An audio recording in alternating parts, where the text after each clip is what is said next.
आज आम अमृतभंडार तैयारी चकुली पिठा बनइबा जोटा कि नरम हवा संगे बहुत ही टेस्टी लगी था खावाई। तो ये मेजरमेंट पाई मु गोटे ग्लास नहीं आउ ग्लास रे मापिकी मु नहीं जाऊँगी 1.5 ग्लास पाखापाखि अरुआ चाउलर चूना। आपण चाहिए ये अरुआ चाउल नहीं पारे किंतु तार प्रोसेस टिके अलग अच्छी। तो एबे ये कौन करवा ना मु ठीक मेजरमेंट करके नेबे एथिरे आमे एबे पानी दबा। तो पानी आम एमती दबा जमती कि चाउल चूनाटा केवल गोलई हम आमको ये बैटर बनइबार ना खाली बस चाउल चूना को गोलैबार अच्छी। तो एका बेले के पानी देबेनी अल्प अल्प पानी एथरे देबे आउ गोलई नेबे। तो ये आउ टिके पानी मते दरकार गोलैबा पाई। तो ये देखि पारुथिबे मु एको भल भाबरे गोलई नेइची। तो बस खाली गोलई नवार अच्छी। तो एबे ए जो चाउल चूना को फुलिबा पाई मु आको 10 मिनिट बाहर रेस्ट करिया पाई छाड़ी दोची। तो अबे नेक्स्ट प्रोसेस रे आमे कौन करिबा ना जमती कि मु कहिथिले आमे एठी अमृतभंडार तैयारी करिबा। तो एठी मु अमृतभंडा फाळे नै जी जोटा कि ग्राम रे हमर 300 ग्राम हबो। तो ताको मु धोई की भल भाबरे तार तळपट जो ग्रीन कलर चोपा आ भीतर जो धଳାର चोपा थाए ताको एठी मु छड़ेई नैची। तो एबे आमे गोटे प्रेशर कुकर नबा आ जहाँ भी हमर अमृतभंडा थिला ताको एथरे देई दबा। आ अमृतभंडा रु आमे कोन अधिक पानी मध्ये टिके बाहरी थाए। तो आमे एठी पानी दबा आधा ग्लास रु टिके कम बेसी पानी लागेनी काइना अमृतभंडारे।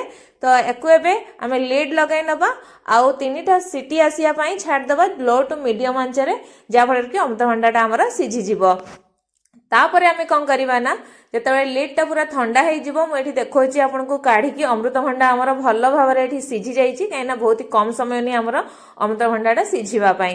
तापर आम कौन करवा ना गोटे बड़ जगार माने पानी तक सब काढ़ी दबा खाली अमृतभंडा को काढ़ी नहीं जावा आ गोटे स्माशर साहाय्य ताको आमे भल भाव में चकटी नबा। आपण चाहिए एटा पूरा ठंडा होला परे हाथ में भल भाव में चकटी नेबे।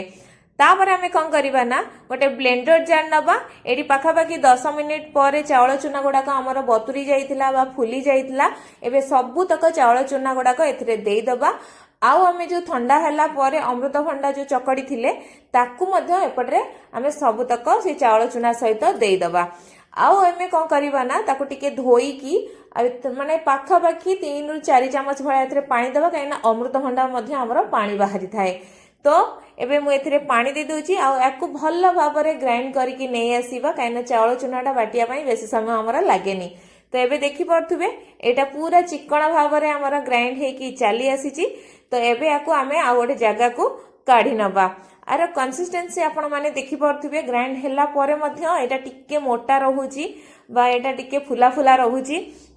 तो एठी हमर किछि पानी एबे दबार नाही याकू बास खाली गोलई नबार अच्छी टिके फेंटी नबार अच्छी जहाँ फल कि यहाँ आमर भल भाव में टिके फुली जीव। तो एबे आमे कौन करवा ना याकू घोड़े की बस राति सारा आपको छाड़ीदबा एमती एटा फॉर्मेट हवा पाई कहीं ना शीत दिन एटा फुलिया पाई टिके टाइम नब। तो खरा दिन होइतले 3 रु 4 घंटा भितर एटा भल भाव में फुली जाई थांदा।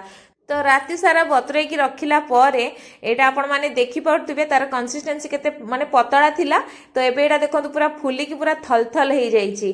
तो आपण माने एथुर जानि पड़थुबे केते बढे भाव रे एटा हमर फुली जाईची। नाही तो एथरे हमकु सोडा पकाया पई पड़िबो नाही तो इनो नाही तो दही किछि भी हमर एठी दरकार नाही। बस अमृतभंडा आ चावल चूना रे हमर पूरा परफेक्ट चकुली पिठा बनिबो नरम बनिबो आ पतला मध्ये बनिबो। आपण चाहिले जेमती चाहिबे सेमतिया पिठा मध्ये एठी बनिबो। तो एबे एथिरे दे दबा आमे अल्प टिके लूण बा स्वाद अनुसार लूण ता सहित आमे अल्प टिके पानी दे दबा काहेकि जेहेतु एटा बहुत ही गाढ़ा हो जाइए। तो आमे याकू टिके पतला बनैबा। तो अल्प अल्प पानी देकी बैटर को आपण माने चेक करनेबे तार कंसिस्टेंसीटा ठीक अछि कि नाही। एबे एटा तथापि मते आउ टिके मोटा लागुची। तो एथिरे मु आउ अल्प टिके मध्यम पानी देकी याकू गोळेई नउची भल भाव में जेमती कि एटा हमर परफेक्ट आण हे जिवो चकुली पिठा पई। तो एबे यार कंसिस्टेंसी आपण माने देखि पड़थुबे एबे एटा ठीक कंसिस्टेंसी बेसी पतला करिवेनी बस एतिकी मीडियम आपण रखिबे तार कंसिस्टेंसी को। तो एबे चलंतु चकुली पिठा बनेबा। तो गोटे टिश्यू पेपर रे मु तेल को भल भाव में लगे नैची तेलिया रखिबेनी नहले एटा जाकु जाकु भलिया हेई जिवो।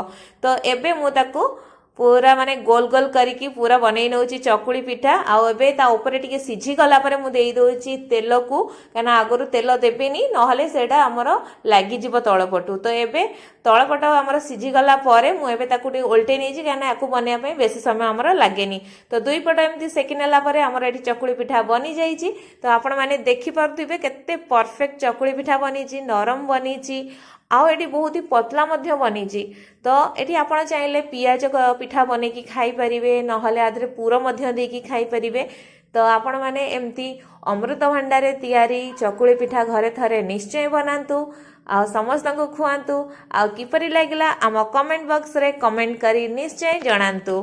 धन्यवाद।